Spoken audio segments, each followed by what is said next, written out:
একটি ভয়ঙ্কর দৃশ্য আপনাদের সামনে। পুলিশ গাড়িটিকে খুলছে, যে গাড়িটি যে ঢাকা আছে যে প্লাস্টিক, সেই প্লাস্টিক খুলছে। আর প্লাস্টিকের তলে কিন্তু এক ভয়ঙ্কর দৃশ্য আপনারা স্বচক্ষে প্রত্যক্ষ করতে পারবেন।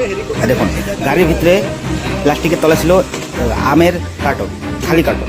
আর এই কার্টনের তলায় এক ভয়ঙ্কর দৃশ্য আছে, আপনারা দেখলে আশ্চর্য হবেন। আজ সকালে ধুবড়ী জেলার আগমনী থানার পুলিশ তাড়া করে এই গাড়িটিকে ধরেছে ভারত বাংলা সীমান্তের গোলগঞ্জ থানায়, ভারত বাংলা সীমান্তের বিশ্বপথে। দেখুন এক ভয়ঙ্কর দৃশ্যগুলো দেখলে আপনারা আশ্চর্যিত হবেন। দেখুন, কার্টুনের তলে তক্তার তলে গরু।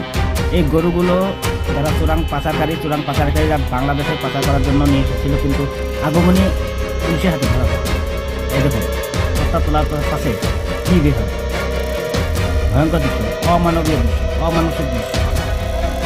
দেখুন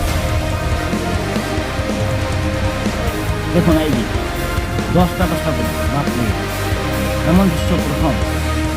একদম আমের যে বুলেরো পিতা যে একটা গাড়ি আছে, সেই গাড়ির উপরে ফলমূলে কার্টুন ফেলে তক্তা ফেলে দেবে, যেন জ্যান্ত কবর দিয়েছিল, এমনভাবে নিয়েছে। আর এই গরুগুলো বাংলাদেশে নেওয়ার জন্য কিন্তু যারা চোরা পাচার করে, ওরা এমন করে নিয়ে আসে। একটি ভয়ঙ্কর দৃশ্য।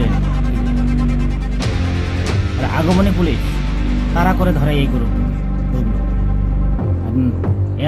আর এই গাড়ি, যে গাড়ি আগমনী পুলিশ ধরে, আর এই গাড়ির ভিতরে 10টা করে গরু ছিল।